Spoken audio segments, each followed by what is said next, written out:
עכשיו יוזמה של המרכז לתרבות אוכל בישראל. צ'יקו מנשה איתנו, מנכ"ל המרכז הזה, מרכז אסיף, וסמנכ"ל תפעול בארגון סטארט-אפ ניישן סנטרל. כך זה נקרא. בוקר טוב, צ'יקו. עבדנו הרבה שנים ביחד ברדיו, אבל עברת לעניין האוכל. אני מבין אותך בעצם. החלטתם לעזור למסעדות בצפון, איך אתם עושים את זה? כן, זה גם מסעדות וגם, אתה יודע, יצרנים קטנים ועסקי אוכל קטנים. כשפרצה המלחמה ב7 באוקטובר, העסקים האלה, אפילו חלקם עוד לא הספיקו לי באמת להתאושש כמו שצריך עוד מהקורונה, שגמרה את חלקם, וכיום העסקים האלה בצפון זקוקים לעזרה של כל אחד מאיתנו.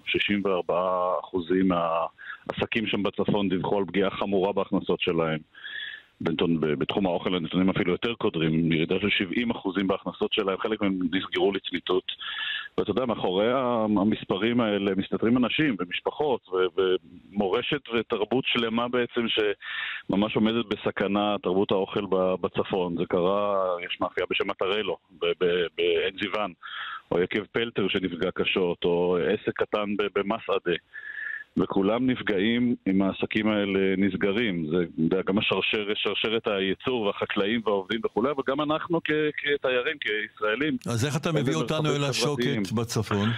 טוב, יזמנו באסיף, המרכז לתרבות אוכל בישראל, פרויקט בשם צפונה, שהרעיון בבסיס הפרויקט הזה הוא פשוט, אבל סופר יעיל. אנחנו מזמינים בעצם חברות עסקיות במשק. אני מדבר על בעלי עסקים קטנים או גדולים בכל ישראל, לשלוח יום אחד בלבד את הצוותים שלהם לסיורים קולינריים בצפון. האפקט והאימפקט הוא ענק. תחשוב על חברה גדולה עכשיו שהבעלים שלה שומעים אותנו, שמבינים את חשיבות העניין ואוהבים את הצפון, ועכשיו הם פשוט מזמינים סיורים לכל העובדים שלהם לחודשים הקרובים. זה עוד ועוד חברות שהבעלים שלהם מחליטים. אני מתגייס לאתגר, אין בו שום... יש הענות גדולה, צ'יקו?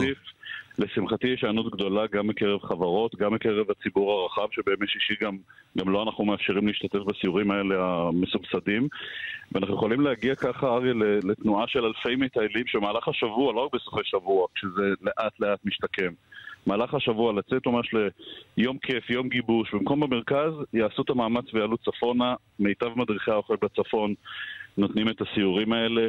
העובדים עוברים לא רק חוויה גסטרונומית, אלא ממש גם מכירות ואפשרות להתחבר מחדש לאזור ולמסורות העשירות שלו ולהכיר את האנשים שמאחורי המנות והמוצרים. אנחנו מקווים שהפרויקט הזה צפונה, אריה יוכיח שההתחדשות יכולה לצמוח מתוך המשבר הקשה הזה שאנחנו נמצאים בו. יוזמה יפה, אין מה לומר. מה עם דרומה?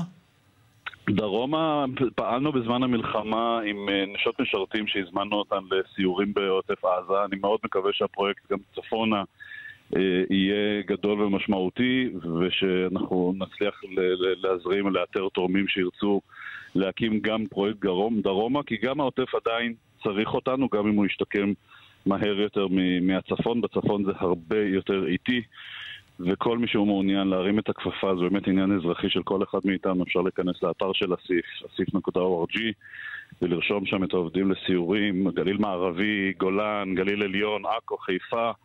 זה דורש הרי קצת נסיעה, זה נכון, אבל זה שווה כדאי, כל דקה מהזמן של העובדים. בלי ספק. צ'יקו מנשה, מנכ"ל המרכז לתרבות האוכל בישראל, אני מאוד מודה לך ובתיאבון. תודה, אריה, תודה. להתראות.